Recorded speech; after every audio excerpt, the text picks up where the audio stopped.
After a long wait, the Giants 2023 ZiPS projections are finally here. And so we're going to go into the offensive side of those ZiPS projections next.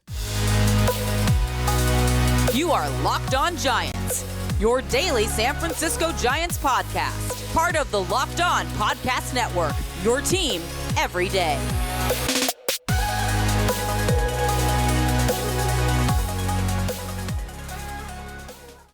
Hello and welcome to Locked On Giants, part of the Locked On Podcast Network, where it's your team every day. My name is Ben Kaspick, and on this show we provide episodes actually 3 days a week for now, back to 5 when pitchers and catchers report in like 3 weeks, talking about the San Francisco Giants in a way that's data-driven and rational, but also simple, passionate, and accessible to all. I'm a former contributor for the baseball statistics and analysis websites Beyond the Box Score and Rotographs. I've been podcasting about the Giants since 2015, and I'm a lifelong fan. Thank you for making Locked On Giants your first listen every day. We are free and available wherever you get podcasts.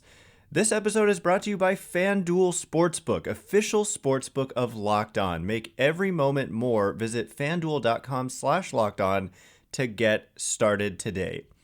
And yes, coming up on today's show, it has been a long wait for the 2023 ZiPS projections. Dan Szymborski, who makes these projections, does them randomly, team by team, all 30 teams, like one per weekday, roughly, with some exceptions. Certain days, holidays, etc., they don't put them out. But the Giants are second to last here. We waited 29 teams, and there's only one team left, and it's the Tampa Bay Rays. But thankfully, we don't have to wait any longer. And let's just jump right into what he says. And we're going to today focus on the hitters, and either tomorrow or maybe even next week, because we have some other stuff planned, we're going to talk about pitchers here. But here's what Dan Szymborski says, and we'll get into specific player projections later, but this is kind of the write-up of the position player side. And what he says is, quote, "The Giants are a good team.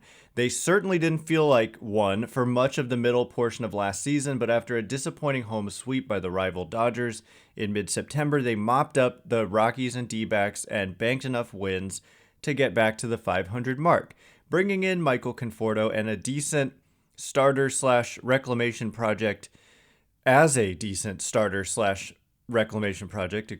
meaningfully upgrades the outfield, and the Mitch Haniger signing was practically a bargain for a player who could be a top-tier designated hitter if healthy again.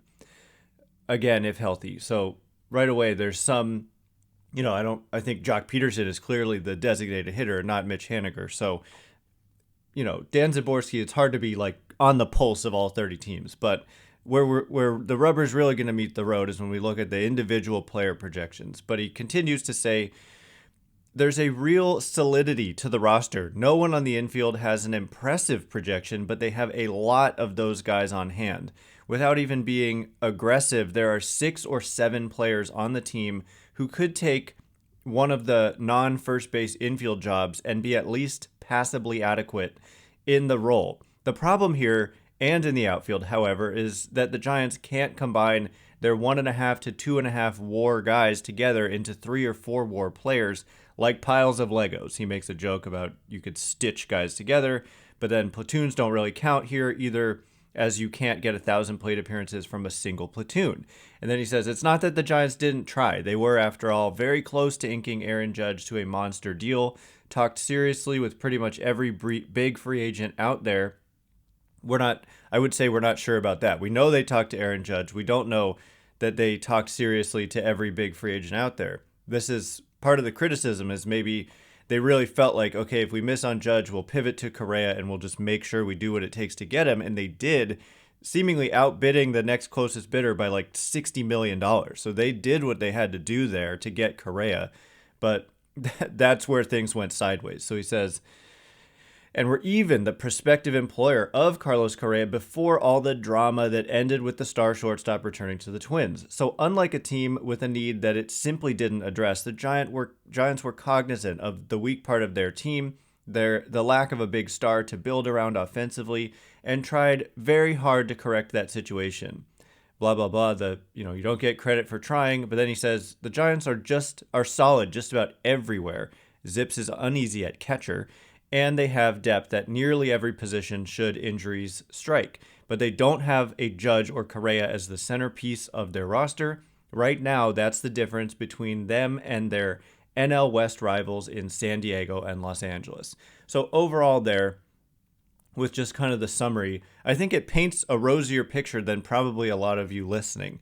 If you're a fan of, my content, you might have a generally more optimistic viewpoint of the Giants, but plenty of you, I think, are plenty skeptical about the Giants. But, Dan Szymborski, objective here. I think he's an Orioles fan, and, he creates a projection system, which are obviously like the definition of objective.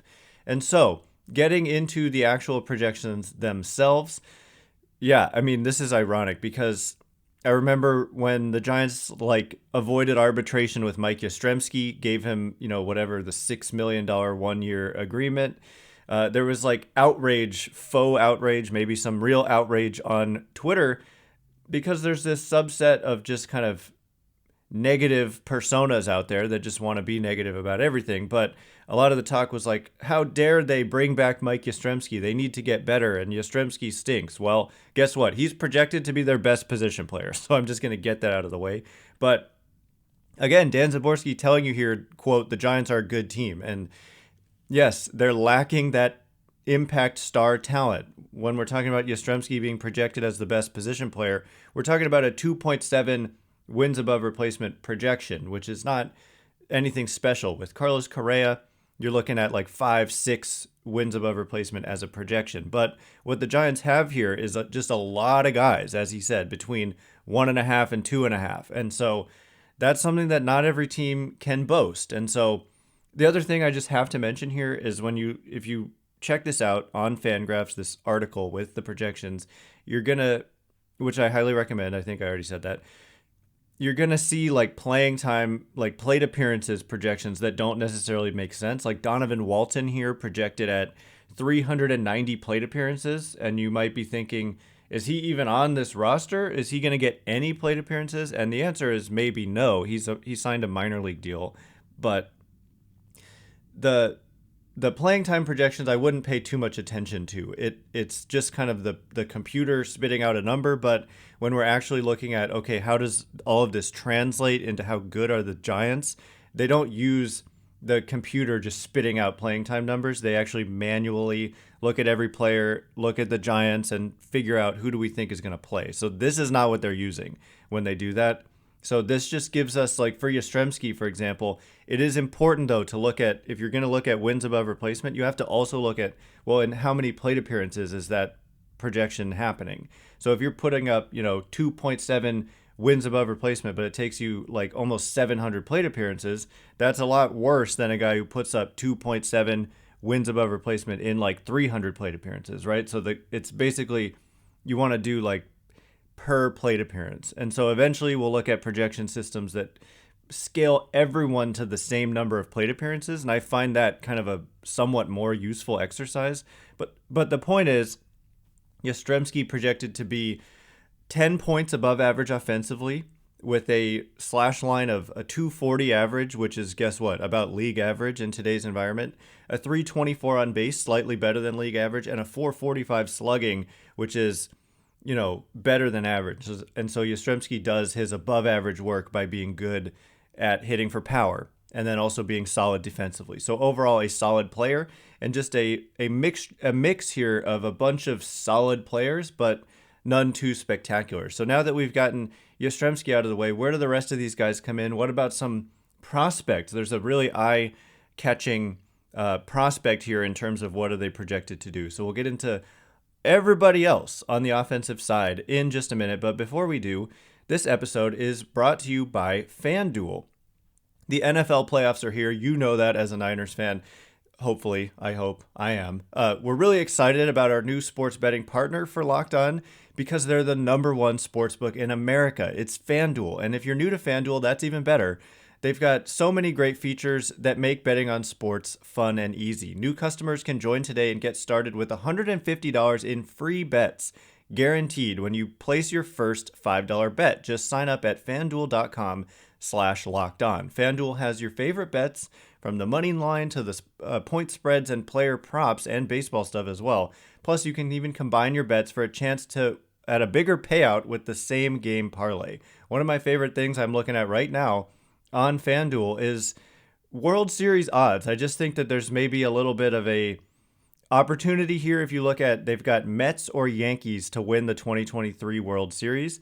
Mets or Yankees at plus 330, and then the field at minus 440. And for me, I'm taking the field there. I think this is the sportsbook kind of taking advantage of New York fans who kind of view the Yankees and Mets as, fans view their own team higher than they view the rest of the team. So I think that the field at minus 440 with implied odds of 81.5% represents a bit of an opportunity there. So you can check that out and so much more on the app that's safe, secure, and super easy to use. Make every moment more with FanDuel, official sportsbook partner of the NFL.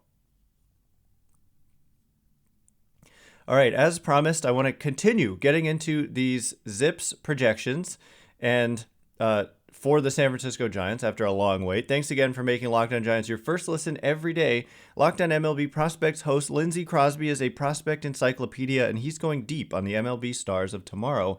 It's free and available wherever you get podcasts.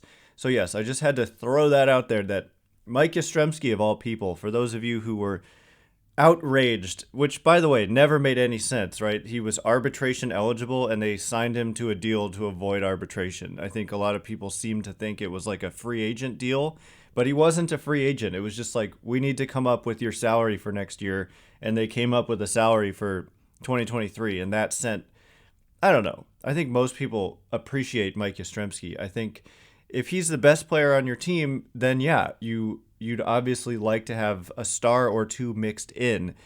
But like Dan Szymborski says, and this is why I appreciate the objective opinion, from the outside looking in, people understand it's like they tried really hard. They offered Aaron Judge what would have been a record-setting deal.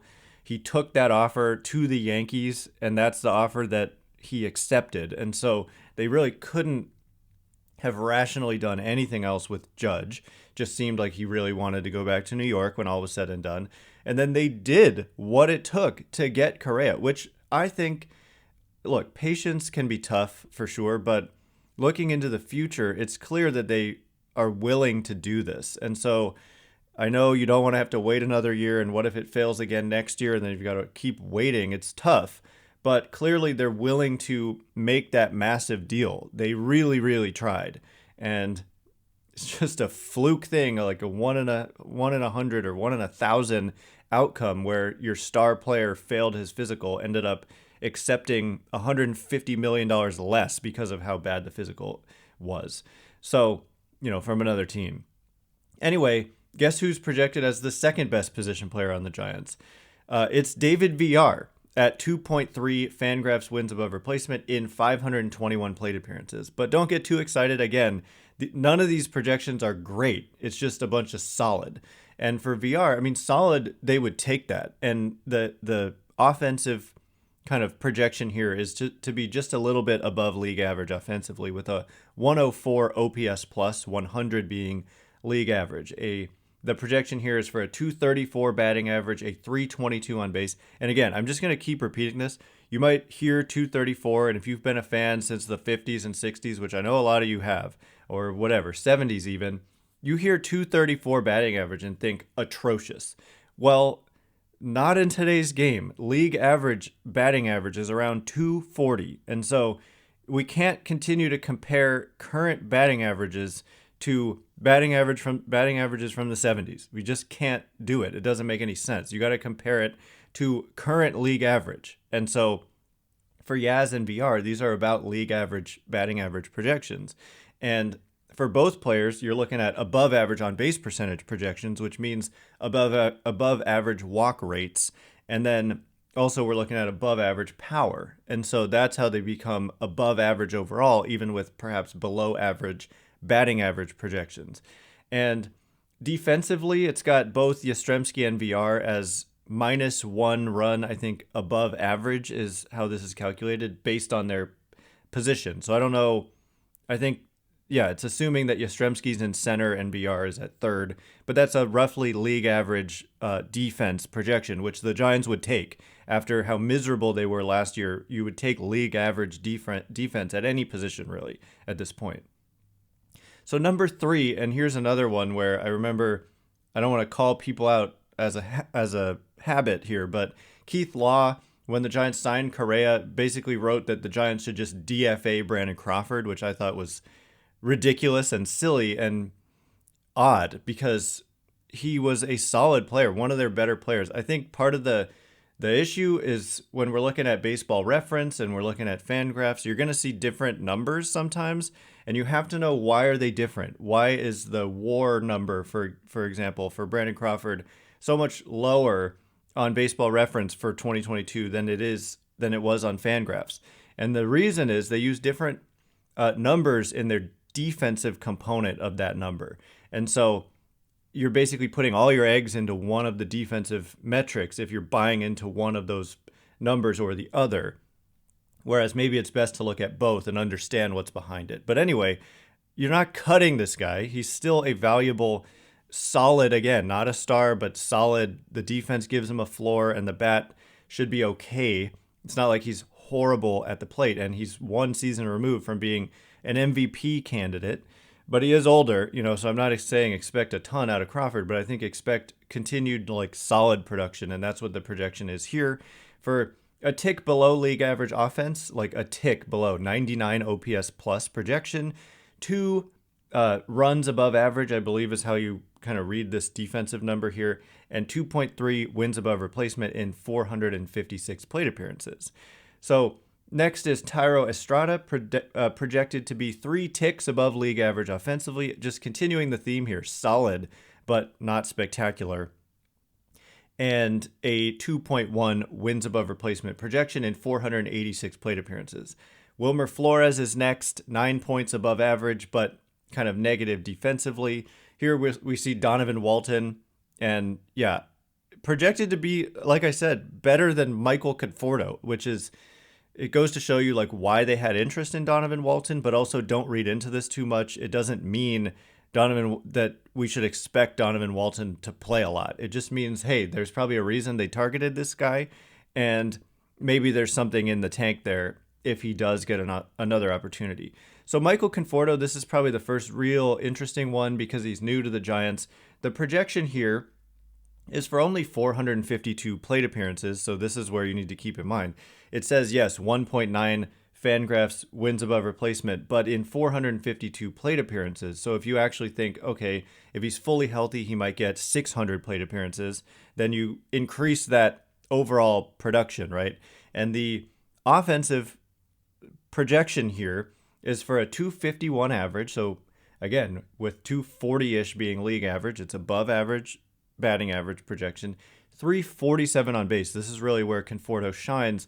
He's a guy who walks a lot, takes a lot of pitches, gets on base a lot. So league average on base percentage is 310. So a 347 is healthy here. 422 slugging is above average as well. And so add it all up, and the projection here is for a 112 OPS plus. Again, 100 is league average. So about 12 points above average offensively is the projection, with the defense number being at 0. So again, a league average defensive projection, which is a big upgrade over what they had last year when they were literally 29th in defense, arguably 30th by some measures. So the next one is Mitch Haniger, another one that we should care about a lot as he's new to the team. And it's very similar to Michael Conforto. It's 1.8 wins above replacement projected in 473 plate appearances. So both of these guys not projected to play a ton. And I think that it's the computer spitting out, okay, it recognizes Michael Conforto didn't play in 2022 at all in the majors. Mitch Haniger has had a lot of injuries in the past couple years, but they believe both of these guys are healthy. So we'll see. Look, health is always a question for every player, but they believe currently both of these guys are healthy. And for, what is Haniger projected to do at the plate, a 249 batting average projection, very similar to Conforto, just a 328 on base compared to Conforto's 347, but at 441 slugging compared to Conforto's 422. Add it all up, it's roughly similar by OPS plus, about 10 points above league average, but Haniger does it more with power. Conforto does it more with on base in terms of the actual kind of projection here. And so those are your two new Giants, projected to be like above average players overall and solid offensive players. But of course, this is just like the median projection. And as Szymborski alluded to in the beginning of his write-up, these are guys with upside. And like if things go right for them, they've got a higher ceiling than certain other players who just have a lower ceiling. And so, these are just kind of the median projections, but there's always the potential for anybody, of course, to be above or below these. And I think these guys in particular have the chance to be borderline stars as they have been in the past. But that would be, the hopeful outlook for those players. Anyway, coming up in just a minute, we're going to wrap up these projections for the offensive players. There's so much more I want to get to. How about the comps for Vaun Brown being eye-catching? Vaun Brown, who had like a total breakout kind of season in the minors. We'll get to those comps and look at some other players of interest in just a minute. But before we do, all right, as promised, we're going to continue looking through these projections, see if there's anyone else who really stands out.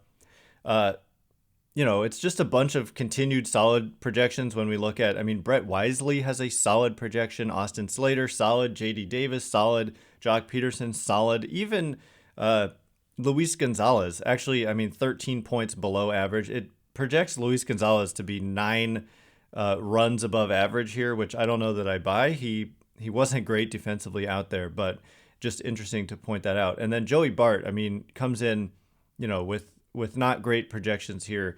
16 points below league average, a 227 batting average, 294 on base, 377 slugging. It's not a great projection for Lamont Wade Jr. either. 5 points above league average offensively with a nice 338 on base percentage. But defensively, the projection system here, ZiPS, doesn't love Lamont Wade Jr. But the way that ZiPS makes its projections is based on comparisons to other players.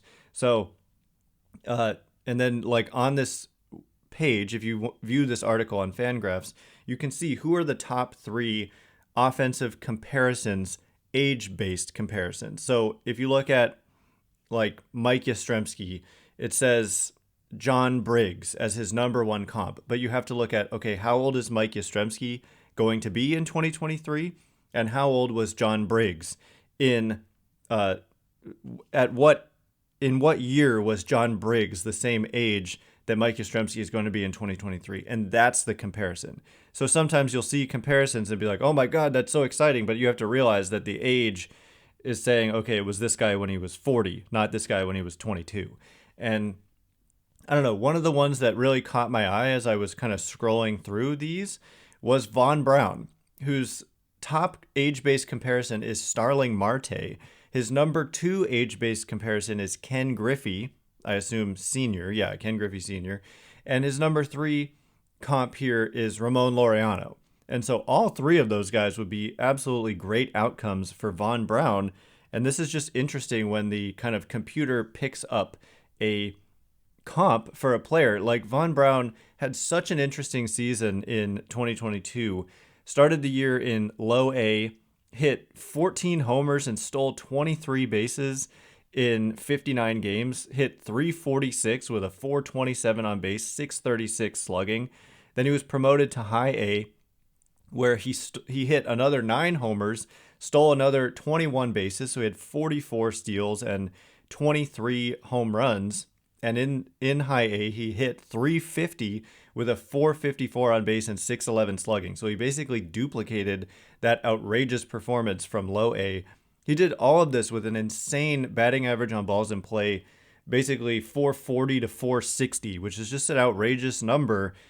But he sustained it over just a long period of time. And so he is definitely interesting. Part of the nuance here is that he's 24 and a half years old already. And so he was old for those levels. And so you don't totally read into it as much as you would if he was doing this as like a 19-year-old, right? He's 24 and a half now. And he did get promoted to Double A, but he kind of stalled out. He had an injury. And so unfortunately his season was cut short. But he's just an interesting guy. There are other interesting guys, especially when we start to look at the pitching side, and we'll get to that at some point soon, we look at Kyle Harrison, we look at RJ Dabovich, we look at Cole Waits and others. And by the way, all of these projections are for like what would they do in the majors right now. And so like Marco Luciano is on here, and it's not a great projection, but he didn't even play in Double-A, and so you wouldn't expect him to perform well in the majors at this point in time. But for Vaun Brown, I just want to mention the projection for him here is that he would have a 100 OPS plus, so be league average offensively now. And he only has like 2 plate appearances in his career in Double-A. And so it's a good projection for Brown, and it just kind of, at least one projection system here is buying into what they saw out of this guy in 2022 when he was just such an outrageously good performer, but of course with the caveat that he was a little bit older. But, dynamic season that he had and a solid projection here. And so he is a guy, I mean, if he just tears it up in Double-A and perhaps Triple-A, that could factor into the major league team. Given his age, I mean, you could possibly see it at some point this season. He's just a guy to totally pay attention to. But anyway, I would check these out for yourself, and we'll get into pitchers. You're not going to want to miss. They're good. The projections for the Giants pitchers are good, and we're going to talk about Harrison and young guys and Webb and Cobb and all their deep starting pitchers, and you're not going to want to miss Dan Szymborski's kind of write-up of the pitching side for the Giants as well. So stay tuned for that later on, either this week or next week, but that is all the time we have for today. Thanks again for making Locked On Giants your first listen every day. Now make your second listen Locked On MLB Prospects. Host Lindsey Crosby is a prospect encyclopedia, and he's going deep on the MLB stars of tomorrow. It's free and available wherever you get podcasts. Once again, my name is Ben Kaspick. Check me out on Twitter at Ben Kaspick, Kaspick. If you like this show, please consider rating it or leaving a review. Helps me out a lot, so thank you in advance, and thanks to everyone who's done so already. I can't wait to be with you again one more time this week, so thanks again for listening. You are now Locked On Giants.